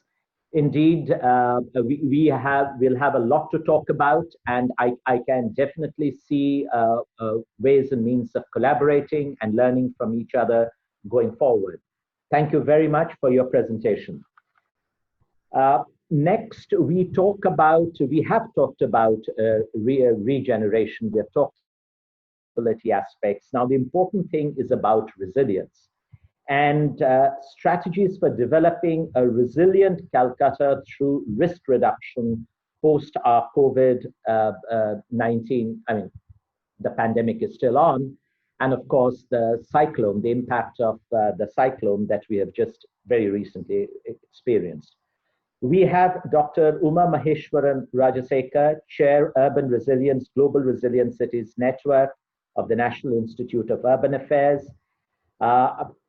Dr. Rajasekar is going to talk about putting together a resilient plan for the regeneration of the city.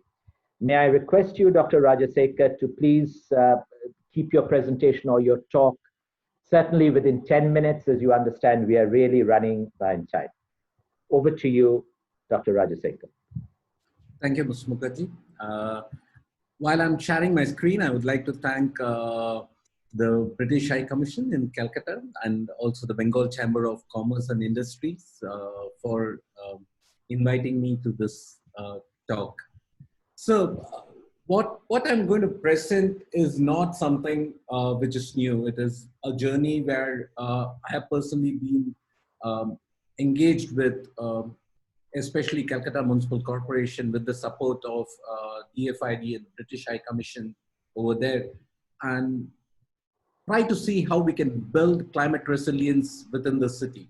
And before I get into the project, let me just briefly explain where I come from. It's National Institute of Urban Affairs. We are a government agency working within the Ministry of Housing and Urban Affairs, and we work closely in the area of policy, governance, and also environment and climate change, but more related to smart cities. And the Urban Resilience Unit was established a couple of years back, and with the main idea of helping cities in India to build resilience through various means, tools, technologies, funds, and also knowledge transfer. Going back to the story of Calcutta, it's quite interesting, and people are talking about the recent storm which has devastated the city. But if you look at the last 150 years, Calcutta has been prone to quite a bit of cyclonic storms. You can see the black dot on the right side, that's Calcutta, and the red area indicates the severity of the cyclones which have been, having a landfall in that particular region. As you can see, the northern Odisha, West Bengal, and also parts of Bihar and UP are prone to cyclones for over 150 years, and people have been living with it. But what has happened in the recent past is not only that this amount of, the intensity and also the duration of the rainfall which has changed over time, it is also the land use, land cover, which has changed in the city of Calcutta. Of course, with the new development, there has been a huge change in the total built-up area of the entire city. When I'm talking about Calcutta, it is also important to acknowledge KMDA. Of course, KMDA has grown, and there are new towns and cities which has emerged in the recent past, which has led to a huge reduction in green cover. So what that means is, of course, the city has, certain pockets of urban heat islands which are evident. and where there is also a transition from people who are using simple fans to moving towards air conditioners, and people who are having air conditioners are now going towards centrally air conditioning, so on and so forth. And a small increase, when one of the previous speaker did talk about the climate change, but what Calcutta and people in Calcutta need to worry is not only about the climate change, but the climate variability which is taking place over the last 20 years. It's been quite evident. The summers have been hot and humid. There's been an increase in temperature, especially in certain areas where there has been a huge reduction in the green cover. The temperatures have, we can see a marked difference of 3 to 4 degrees centigrade change even within the urban space. Of course, the issue of flood is of severe concern. And I'm just going to show you a small map. It's an animation of the city of Calcutta experiencing 400 mm plus rainfall. And this was something which we did 5 years back for the city to understand what will be the impact of a cyclone. At that point of time, it was Chennai which was experiencing a cyclone, and the city commissioner and also the British High Commission was very much interested in understanding what if a similar cyclone has a landfall in Calcutta and what will be the extent of inundation. As you can see, the bottom indicates the timeline in hours. It is not the extent of rainfall. You could see majority of the areas where the water does recede back post a heavy downpour. But what is more complex about the Calcutta as a city is its recent growth, and many of the irrigation channels are currently being used for carrying out the stormwater and also the sewage systems. So the irrigation canals which are flowing into the city, or which were designed to flow towards from east to west, are currently used for carrying water from west to east. And this complicates the entire landscape, where the waterlogging, as you can see, even though the rainfall had lasted only for 7 to 8 hours, the waterlogging in many of the parts of the city extend beyond 3 to 4 days. And this is what is going to be of concern, irrespective of a major climate change. The variability and the urban topography of Calcutta, along with its infrastructure system, needs to be thought about more in details. And many of the places, this is one of the Ward 108 within Calcutta, where people are already facing, waterborne diseases and vector-borne diseases. The red color indicates the high probability. And you can see within a ward, majority of the people are anyway suffering on an annual basis due to different kinds of diseases. And in this current situation, the COVID-19 is acting over and above it, where the medical systems are not able to handle it because the systems did not exist in the past. And people are aware that irrespective of COVID, there has been a severe concern of both waterborne and vector-borne diseases which are prevalent across the city. And this also indicates the waterlogging areas which are during the monsoon, and we could see a strong correlation of these water stagnation which carry on for more than a week, and those are the areas which are usually affected by different kinds of public health challenges. So I'll quickly jump to a couple of key things which one can refer back to. And of course, this study is a very detailed study carried out by the British High Commission, and it is available for reference. There's been a lot of analysis and also modeling along with the urban heat profile, the green areas, and also coming up with options which can work for Calcutta. So going to the findings, of course, there is going to be a small increase in temperature, but it is not the overall increase in temperature which is going to be of concern to Calcutta. It is the internal variation across the city and the lack of green spaces which is going to exacerbate the problem. The second one is the increase in temperature is going to be evident during winter season. What that means is it provides a conducive environment, especially for malaria and dengue viruses to spread. when during winter season, when the temperature falls below 20,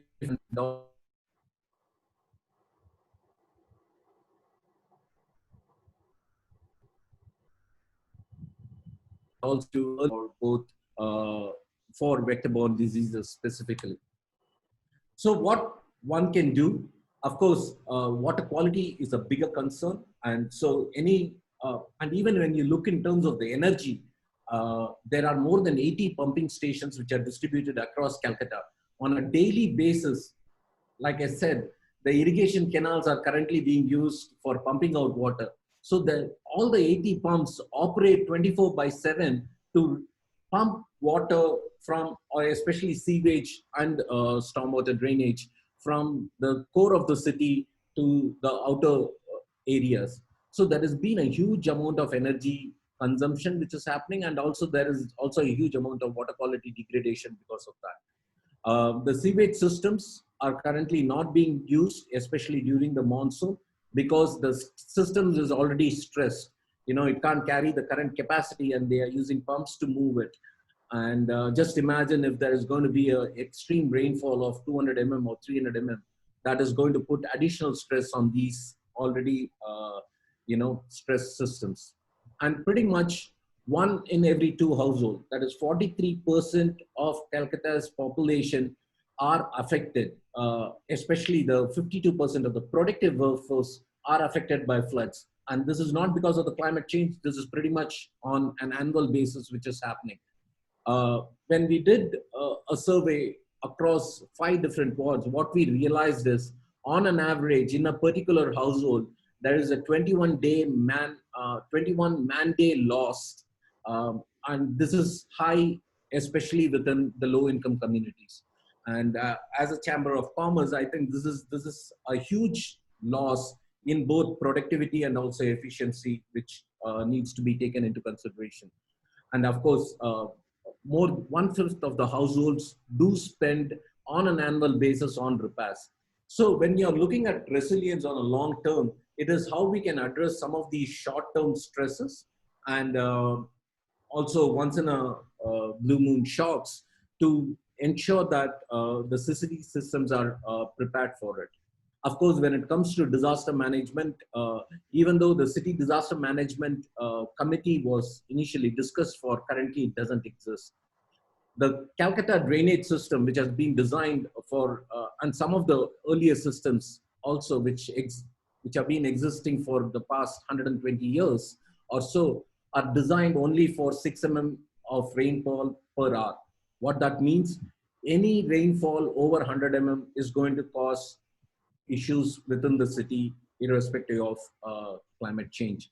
And the slums within the city, there are 33% of people who fall within low to middle income communities. And most of these people are living in settlements which are highly dense, and and this is of serious concern. Of course, with the current pandemic, these things needs to be taken into consideration. But even apart from the current pandemic, even for vector-borne diseases, this provides a very conducive environment for spreading. And of course, there is a detailed hazard risk and vulnerability assessment which is needed. I think Calcutta has done this post over the last couple of years, but it requires at a KMDA level more than KMC level, because many of these smaller units are heavily integrated, and people keep moving across the KMDA quite often. What are the recommendations which is possible, given the current situation? Train disaster management activities at regular interval. And I think COVID provides a good window of opportunity to enable that, to start that. But it has to continue beyond COVID on an annual basis. Of course, there is an interdepartmental coordination, and I think that also includes people to government coordination and government to industry coordination.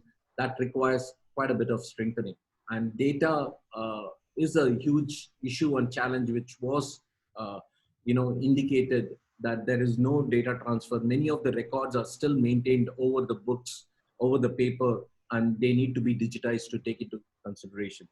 Of course, ward-wise heat map, we don't require a city-wise heat map. We need ward-wise heat map to relate to some of the recommendations which were provided by the earlier speakers. We need ward-level inundation map to identify which are the areas and how long the water stagnation does exceed. And these are some things which will at least inform people better, identify alternate routes, and identify critical areas to prioritize in terms of development. Of course, at a city level, there is a huge system level change which is required, especially for resource management and decision making.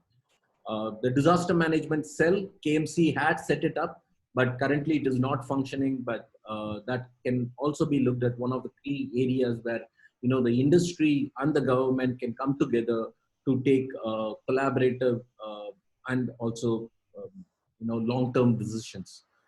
And of course, building bylaws is one of the key issues. Many of the buildings, more than 200 buildings in Calcutta, were identified as hazardous, where people can't reside, but still people are staying in these buildings. So it's very important to understand the infrastructure and also take a stock of how to retrofit these old buildings. And transportation is also one of the key areas where police and transportation needs to work together to basically ensure a better synergy. Public health findings indicate that the vector-borne diseases have been increasing, and that's not only this year with the COVID, it's been increasing for the last 10 years.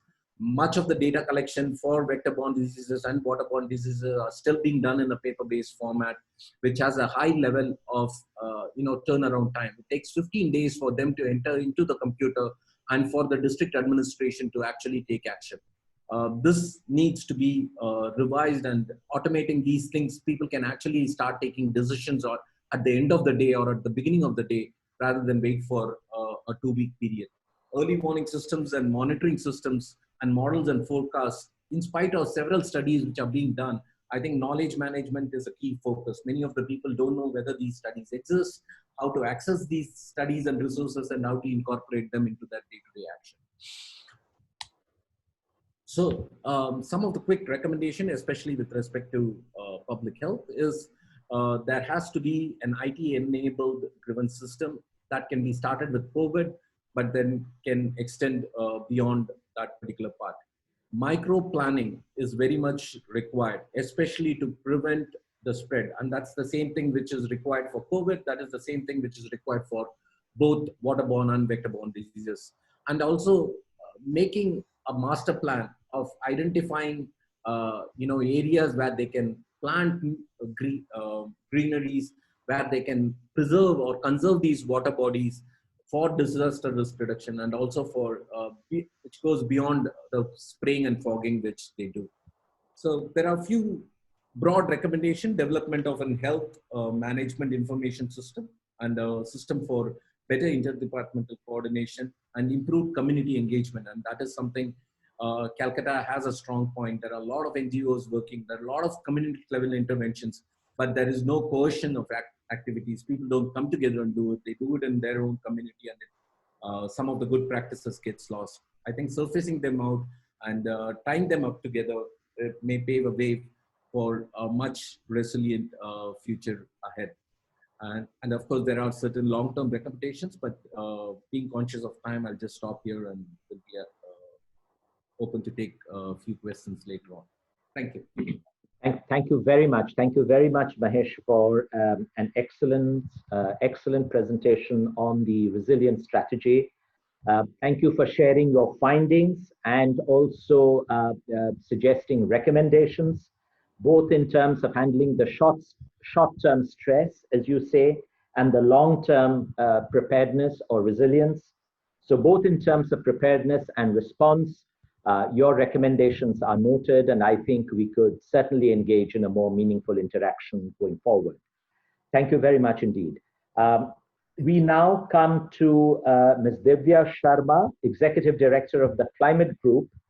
And Divya, may I request you to kindly speak on how we can bring business and government together in terms of policy, in terms of formulating policy, and also in terms of implementing an actionable plan in actually in the space of regeneration for the city of Calcutta. And I would request you to kindly keep your presentation or your talk well within 10 minutes, if possible, less than that. Over to you, Divya. Sure. I'll just share screen. Let me know if you can look at my screen now. Yes, yes. Thank you. So thank you very much for having me here. I will be speaking about, of course, as you said, Mr. Mukherjee, about what is the role of businesses and government leadership in taking climate action. And I will speak particularly about the Climate Groups Association with the Government of West Bengal and how the state has displayed great climate leadership, not only in electric vehicle and electric mobility, but also building overall resilience. So quickly speaking about the climate group, I represent the climate group, whose mission is to accelerate climate action to achieve a world of no more than 1.5 degrees centigrade of global warming and greater prosperity for all. We do this by bringing together powerful networks of businesses and governments that shift global markets and policies. We are an international NGO and have offices in London, New York, and New Delhi and Beijing, and which enables us to target key markets. We work across our flagship initiatives under business campaigns such as RE100, EV100, and EP100 that support companies to committing to transition their energy and transport systems to clear and efficient models, helping drastically reduce GHG emissions. Over 300 multinational businesses have joined our programs to deliver major systemic change in their energy systems. Besides that, our Under 2 coalition, the climate change group drives ambition on ambitious action by state and regional government committed to keeping global temperature rise to well below 2 degrees centigrade. West Bengal is member of the Under 2 coalition. It was an endorser in the year 2018-19, but they have become a full-time signatory to Under 2 coalition in February 2020, which is a global initiative. Just giving you an overview of the Under 2 coalition. It's a global community. It's a global community of more than 220 state, regional, and few national governments committed to ambitious climate action in line with the Paris Agreement. The climate group is a secretariat. The coalition works with governments across 3 key work streams: the 2050 pathways, the policy action, and transparency. We are celebrating 50th anniversary this year. And besides West Bengal, Jammu and Kashmir, Chhattisgarh and Telangana are the Indian member states. There are about 5 current projects in India that we are conducting through Under 2 coalition. One is the Indian State Climate Leadership Project, where we actually work with state governments and subnational governments. There's this Future Fund, where West Bengal is also party to. We have an increasing India ambition to fast-track e-mobility program, the Climate Footprint Project, and an annual disclosure program. So I talked about the Future Fund program, and it was launched in COP22 in Marrakesh. It is a program that empowers subnational governments to accelerate the shift towards a world of under 2 degrees centigrade of warming through strategic funding that supports climate activities in developing and emerging economy regions.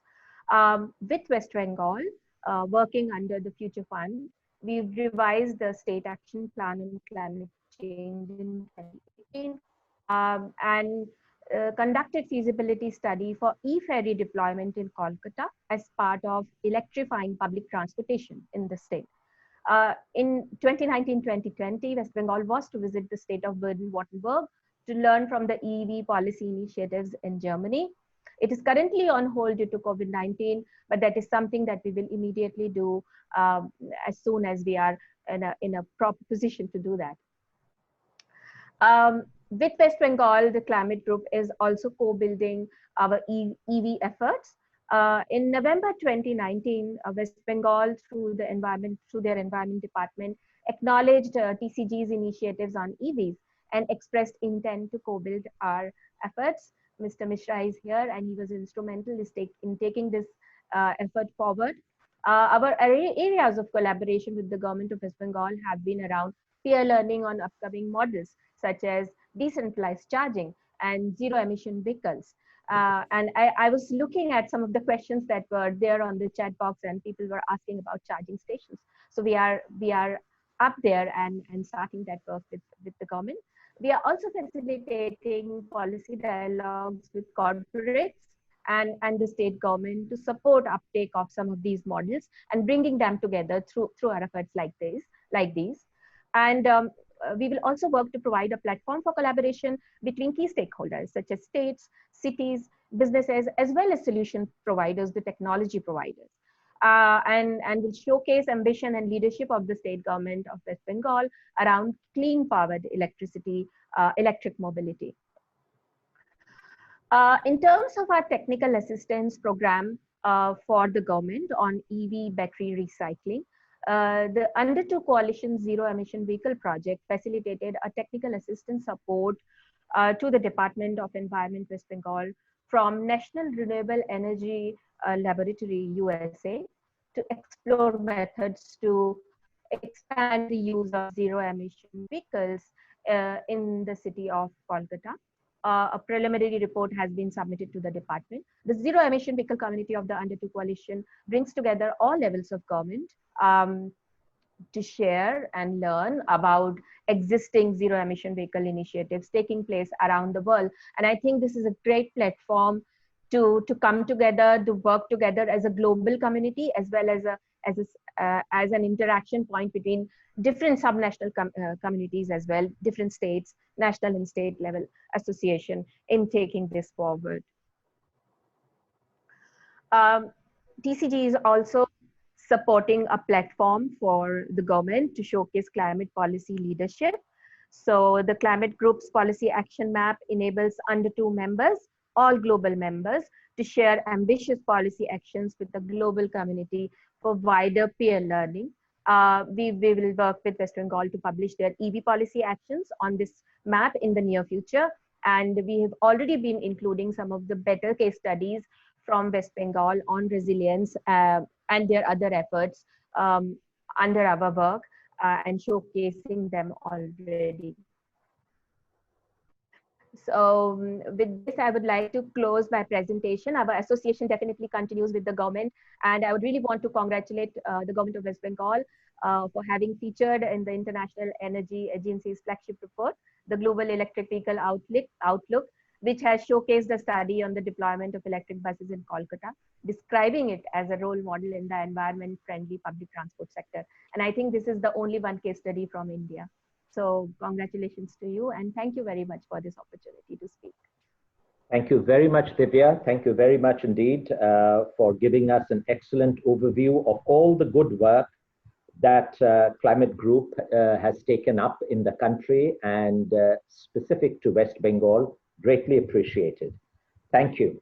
Our final speaker this afternoon is Mr. A.K. Saxena, Senior Director from TERI. And Mr. Saxena is going to talk on strategies for faster adoption of clean energy. Over to you, Mr. Saxena. Good afternoon, Mr. Mukherjee. Very good afternoon to the organizers of this webinar and the audience. I think I would like to compliment the organizers for this event and inviting me and giving me this opportunity. So if I start with the strategies which could be said to be the building blocks for faster adoption of clean energy, 4 strategies come to the mind. Number 1 is decarbonization of power sector. Secondly, decarbonization of activities which cannot be cost effectively electrified today. Number 3, acceleration in productivity or energy efficiency. And fourthly, optimizing use of fossil fuels. Now, if we try to apply these strategies in the context of today's discussion I would like to share my impressions in regard to the areas where it could be applied and it could be taken forward. First, when we talk about the cleaner energy in the power sector, the state has got a significant solar potential which could be fully utilized in view of the cost competitiveness of the renewable energy plus the storage, which we have seen with the recent bids from the Solar Energy Corporation of India. The round-the-clock supply with about 6 hours of battery storage comes to about 4 rupees per kilowatt hour, which is less than the new bids for the standard assets which have been been done. The price discovered there was 4 rupees 24 paisa and 4 rupees 34 paisa per kilowatt hour. So I think the solar plus storage holds the key, and the ground is already laid for this, and one can make a good amount of push in this direction. The West Bengal state, having a good solar potential, can gainfully utilize this opportunity. And according to studies which we have made in regard to the state of West Bengal, by 2030, the peak demand will be almost 15.6 gigawatt as compared to about 9 gigawatt today.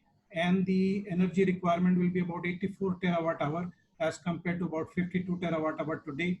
And a variable renewable energy sources of the order of 10 gigawatt can be gainfully integrated into the electricity grid of the state. So that's the first point which can be done. Secondly, in regard to the power sector utilization of cleaner fuel, I think making pellets from the crop residue and using them along with the coal in the thermal power stations could be a good opportunity. We have done some base work in regard to this.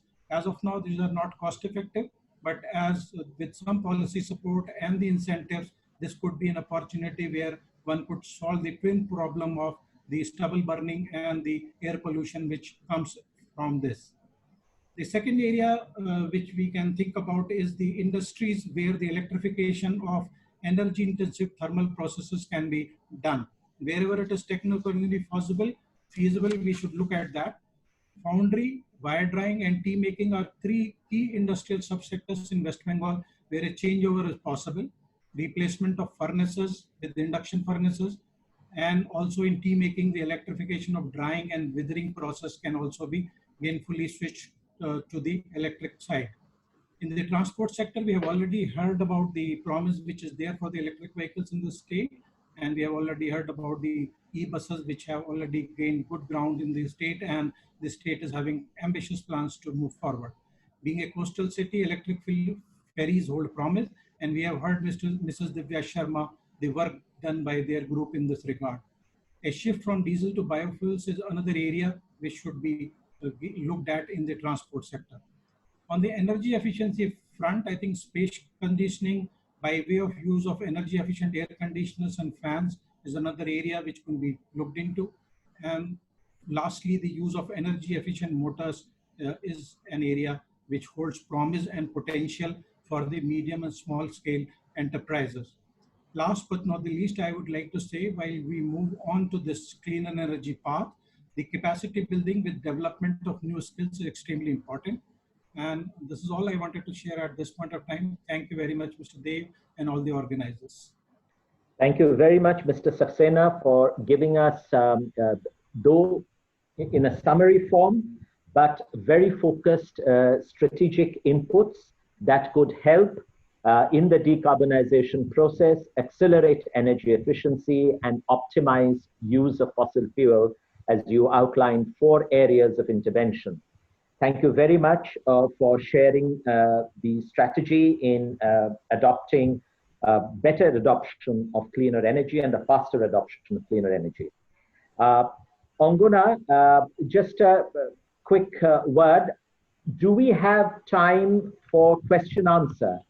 And in any case, I would like to welcome Daniel Bradley into the conversation. So do we have a minute or two for Mr. Bradley to make some observations? Of course, Mr. Bradley is most welcome. Okay. Mr. Daniel Bradley, I take it you are online? I am online, Mr. Mukherjee. Can you hear me? Of course, of course. And I think we have met before. Hi, Daniel. We certainly have. It's a pleasure to be here. Thanks for having me. Likewise. Thank you very much for joining in. Could we just ask you to speak for a minute or so, Daniel, on COP26? I know it's been pushed back by a year now. So if I may ask, what would be the expectations that you would have from a COP perspective and also from a UK perspective in terms of the states and the city governments in India, in terms of their contribution to COP26 deliberations? Any advice, any suggestions? Thank you so much. Well, first of all, thanks for giving me this this couple of minutes, because I know that you've got a packed program. It's been a really wonderful event. I really like the theme of the event about building back better. And I think as we all start to rebuild our economies, we really owe it to future generations to do just that. And the idea with COP is that next year in November, this is going to be, we believe, a moment where the world can really unite behind this idea of a fairer, greener recovery from the effects of COVID, as well as addressing some of these linked challenges of public health, climate change, biodiversity. It will be a big year for nature. And I think we're all agreed that the COVID crisis has really put a spotlight on our relationship with nature and the fact that we really need to rethink that. So both the UK and our Italian partners will continue to work with all stakeholders to get this momentum continued ahead of COP26 to increase climate action and encourage all countries to come forward with even more ambitious plans, because the global consensus is that the current set of plans that we have is simply not enough to keep us within 2 degrees. And that's where all stakeholders can really play a role with how they can contribute towards putting ourselves on track with more ambitious action for reducing emissions. So I would say the core focus of COP26 has remained largely unchanged despite the new date. In fact, it gives us a little bit of extra time to prepare, which I think is a good thing. COVID has maybe heightened the risks and the stakes, but it's also really re-emphasized the importance of rebuilding this relationship with nature and having a clean and resilient recovery. And frankly, I think we're all agreed that we don't have time to waste. And so then in West Bengal, where we're still seeing people picking up the pieces after one of the most devastating cyclones we've seen in a very, very long time, which has really added to that economic stress of COVID. So I think that's really helped to remind us that the climate emergency will not wait for the COVID emergency. And the action on that, you've rightly said, is not just about government, although government is obviously extremely important. It's about the leadership and support that we can get from businesses, from cities, from regions, from investors, all people who are committed to a goal of achieving ambitious targets around net zero emissions. Because unless we get to that net zero emission point by 2050, we know that we won't be on track for tackling climate change and avoiding the worst impacts. And what we do at the local level is tremendously important. So I can really see an opportunity for West Bengal to play a big role. COP26, I think, provides a great opportunity for states like West Bengal to showcase leadership on climate change and really help to champion resilience recovery. So just to conclude, there's five priorities that we have set out as the UK as areas for action. And these are areas where we're keen to work with all of our partners to make faster progress. Now, the first one is an obvious one on clean energy, to move away from more polluting options of the past and embracing low cost, low emission technologies of the future. The second one is clean transport. And I must name check my colleague, Hoymanti Podar, sitting there in Kolkata, who's really helping us to coordinate action on clean transport. She's doing a wonderful job. So we're really keen to bring forward the date where zero emission vehicles are going to be more affordable and more numerous than conventional ones. The third one is, I mentioned about rebuilding our relationship with nature. So nature-based solutions with both COP26 and the biodiversity COP happening in 2021, it's going to be a critical year for nature, and there's a lot of scope to build synergies. The fourth priority theme is adaptation and resilience. Again, brought home by the recent cyclone, the importance of helping communities and countries adapt to the worst effects of climate change that will inevitably happen regardless of how much ambition we have. And then the final theme, a really important one, is finance, just to really remind ourselves that we really need to mobilize the capital that's going to pay for all this. It's going to pay for the shift to a zero carbon economy. So that's really what I wanted to say. Thank you so much for the platform for doing that. As this incoming COP presidency, we're really committed to continuing to press for more ambition, more action. And I know by joining forces with stakeholders at all levels, I know that we can make faster progress. So thank you so much for the opportunity. I think it's very, very topical and very relevant to the talks that we've had during the event today. Thank you. Thank you very much, Daniel, for the excellent sum up and for outlining the expectations for COP26. There are a few questions, but Ongona, I think we are really now about half an hour late. But there was a question about charging infrastructure, whether our dependence would be still on normal fossil fuel-based power, or should we turn to solar, and how much of solar generation can be relied upon for the charging infrastructure. The second question was on a mechanism whereby carbon footprint in a city environment, how does that get measured? And there was also some mention about urban forestation. So I think for paucity of time, let's just note these questions, and possibly we can come up with answers which could be shared with the participants at a later date. On that note, I will hand over to Ongona for closing the session and saying a formal goodbye, along with the colleagues from the High Commission. Over to you, Ongona. Thank you, Mr. Mukherjee. And it is always a pleasure working with the British Deputy High Commission in Kolkata. Thank you to all the speakers, especially to Deputy High Commissioner Mr. Low, our special guest Mr. Prabhat Kumar Mishra, the Transport Secretary, Ms. Shakuntala Ghosh, Ms. Naomi Clark, Mr. George Day and Mr. Andrew Stokes, Dr. Raja Shekhar, Ms. Sharma, and Mr. Saxena, and of course to our very own Mr. Mukherjee and Mr. Ray. Our sincere thanks to all our participants who have joined here today. So we have host of participants here, and I understand in our Facebook there are over 1,300 participants. There are another set in Twitter which is being shared by the British Deputy High Commission. So thank you all for making it a success. We are also having some friends from the media today. Thanks to them, with your help, we believe we'll be able to reach out to a wider audience. With this, I would request Ms. Hoymonti Poddar from the British Deputy High Commission to please close the session. Thank you very much, Ongona, and the Bengal Chamber team. And thank you very much to all our speakers for collaborating with us, and to all the audience who kept listening to all the presentations and the recommendations made. We started off on a very happy note, as mentioned by Mr. Prabhat Kumar Mishra, that in the IEA's report on electric mobility, today it highlighted the achievements by 4 cities, and Kolkata was one of them. In terms of today's presentations, our esteemed speakers highlighted a range of ideas, best practices, visible solutions, really innovative ones to meet the needs of a more resilient future. So starting from sustainable land use and infrastructure planning, designing an approach for a circular economy, energy modeling tools to understand more complex interconnected infrastructure systems at the local level, accelerating adoption of electric mobility, roadmap for climate smart disaster management strategy for the city. So many of those ideas were shared here.